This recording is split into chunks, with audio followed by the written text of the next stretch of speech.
इस साल 5 राज्यों में होने वाले विधानसभा चुनाव के लिए चुनाव आयोग ने पूरा प्लान तैयार कर लिया है। छत्तीसगढ़ में 2, राजस्थान में, मध्य प्रदेश में, मिजोरम में, तेलंगाना में एक चरण में मतदान हो सकता है। ये सूत्र बता रहे हैं। सूत्रों के मुताबिक नवंबर में दिवाली के बाद से दिसंबर के दूसरे हफ्तों तक 5 राज्यों में मतदान कराने की योजना है। वहीं इन सभी राज्यों में 15 दिसंबर से पहले मतगणना हो सकती है। सूत्रों के मुताबिक 5 राज्यों में चुनाव की तारीखें अलग अलग हो सकती हैं, लेकिन वोटों की गिनती एक साथ ही होगी। विधानसभा चुनाव से पहले बड़ी बड़ी घोषणाओं को लेकर सुप्रीम कोर्ट ने केंद्र सरकार, चुनाव आयोग, राजस्थान और मध्य प्रदेश सरकार को नोटिस जारी किया है। अदालत ने इनसे 4 हफ्ते में जवाब मांगा है। सुप्रीम कोर्ट ने एक जनहित याचिका पर सुनवाई करते हुए यह नोटिस जारी किया। साथ ही कोर्ट ने नई जनहित याचिका को पहले से ही चल रही अन्य याचिकाओं के साथ जोड़ दिया। सभी मामलों की सुनवाई अब एक साथ होगी। ईडी ने दिल्ली शराब नीति मामले में आम आदमी पार्टी सांसद संजय सिंह के 3 करीबियों को समन भेजा है। इनमें विवेक त्यागी, सर्वेश मिश्रा और कंवरवीर सिंह का नाम शामिल है।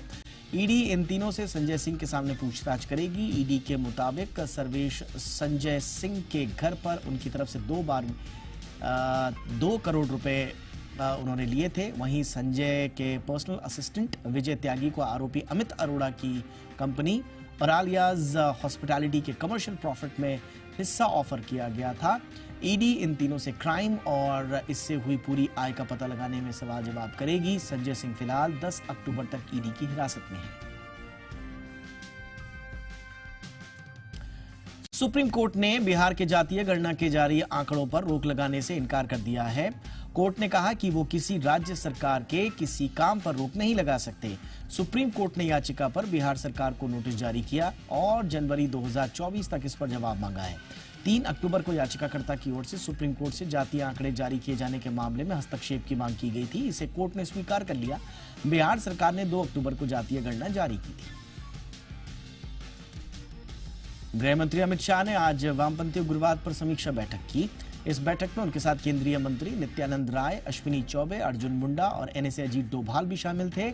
महाराष्ट्र के मुख्यमंत्री एकनाथ शिंदे, डिप्टी सीएम देवेंद्र फडणवीस, आंध्र प्रदेश के सीएम वाईएस जगनमोहन रेड्डी और झारखंड के मुख्यमंत्री हेमंत सोरेन ने भी बैठक में हिस्सा लिया। बैठक में गृह मंत्री शाह ने कहा कि 2 साल में देश से वामपंथी उग्रवाद पूरी तरह से खत्म हो जाएगा। उन्होंने कहा कि नक्सलवाद और इसके सभी रूपों में उखाड़ फेंकने के लिए सरकार प्रतिबद्ध है।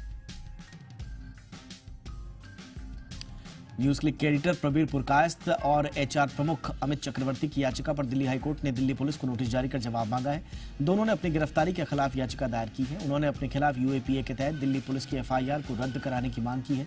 अब मामले की अगली सुनवाई 9 अक्टूबर को होगी। याचिका में पटियाला हाउस कोर्ट के उस आदेश की भी चुनौती दी गई है जिसमें उन्होंने 7 दिनों के रिमांड पर भेजा गया है।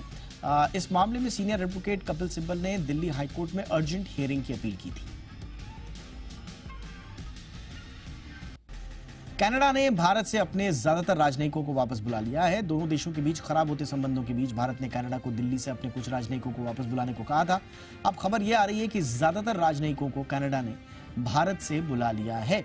भारत सरकार ने कनाडा से कहा था कि वो भारत में अपने राजनयिकों की संख्या उतनी ही करे जितनी कि कनाडा में भारतीय राजनयिकों की संख्या है। इसके लिए भारत ने 10 अक्टूबर तक का समय दिया है।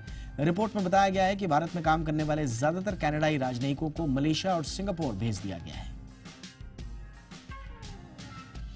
सिक्किम में अचानक आई बाढ़ में फंसे लोगों को निकालने के लिए आईटीबीपी का एक हैरान कर देने वाला वीडियो सामने आया है। उत्तरी सिक्किम इलाके में 16,000 फीट की ऊंचाई पर बाढ़ की वजह से करीब 68 लोग फंस गए थे, जिन्हें निकालना चुनौती बन गया। ये लोग वहां पिछले 3 दिनों से फंसे हुए थे, जिन्हें निकालने के लिए आईटीबीपी के जवानों ने एक रेस्क्यू ऑपरेशन चलाया और सभी 68 लोगों को सुरक्षित निकाल लिया।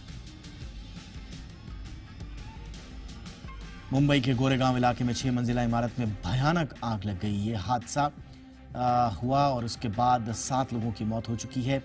51 लोग घायल होने की खबर है जो झुलसे हैं। इनमें से 5 की हालत नाजुक है। सभी घायलों को नजदीकी अस्पताल में भर्ती कराया गया है।